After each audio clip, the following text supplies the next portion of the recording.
Hey guys, I'm Nintendeen, and Nintendo has just posted another major success story.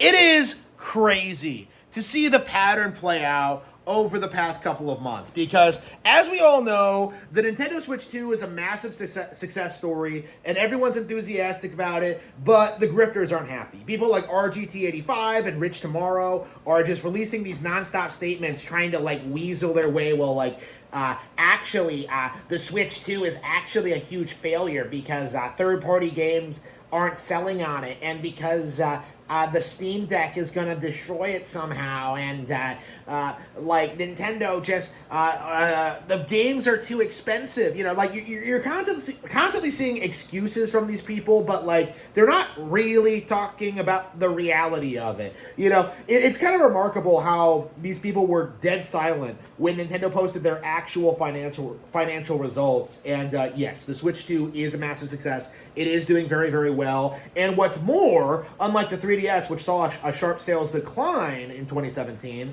the Switch 1 is still staying very, very relevant. And the narrative right now is that doesn't matter, and and that it doesn't mean anything, but that's a giant cope, because Switch 1 software is obviously still making Nintendo money. So what we're seeing is just a lot of people like Nintendeen making all of these damage control videos, all of these hot takes, trying to control the narrative, and it's just kind of falling apart. Falling apart so badly that people can't even really take it seriously anymore. The amount of people I saw making fun of Nintendeen when the Mario movie premiered was insane. Even before he released his initial statements, people were just oh yeah, he's gonna cope about the movie, he's gonna say it's bad, blah, blah, blah. And then he comes out, and then his actual tweet was even more ridiculous, where he claimed that the reason this movie made more than the original Super Mario Bros. Movie was because of rising ticket prices. And of course, everybody was immediately able to tell him to fuck off with that bullshit and how it wasn't going anywhere. Again, it was just a giant cope. Essentially, at the core of cores, the reality is, Nintendeen is just completely delusional, right? And we saw this last month with Pokapia, where he went on hiatus for a couple of days, a long while actually. After the success of Pokapia, spiked the stocks and made Nintendo a ton of money, and everybody was saying positive things with the Switch 2. He has now gone on hiatus again, as the Super Mario Galaxy movie is well on its way to becoming the biggest animated movie ever. Okay, so for recap, so let me get this straight. So every time something positive happens in regards to the Nintendo space, Nintendeen is just nowhere to be found. Okay, he's just gone.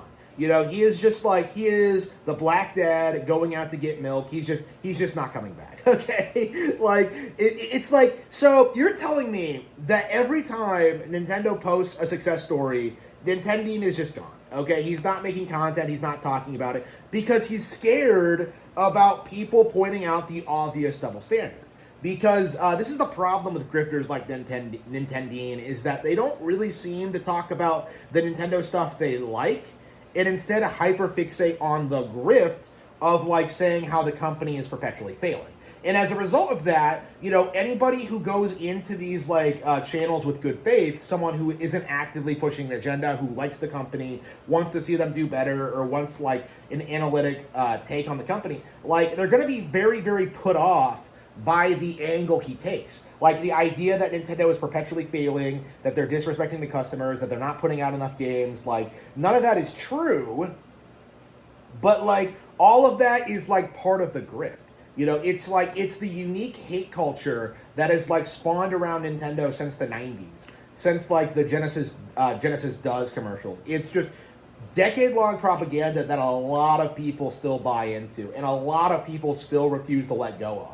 Again, the sheer amount of people who insist that third-party games must not be selling on Switch 2 because, third-party games have never sold on Switch 2. They're just not actually looking at the numbers. They're just repeating what they've been told for decades with no regard as to what's changed over the past decade. Like, the industry has changed, but these analysis channels haven't really changed with it. Like, people like Nintendeen are using Wii U tactics in the Switch 2 era, and that's just not going to work. Like, if Nintendeen was doing this like 10 years ago, this would be like the biggest channel on YouTube and like be celebrated as like this brilliant commentary channel. But it's not.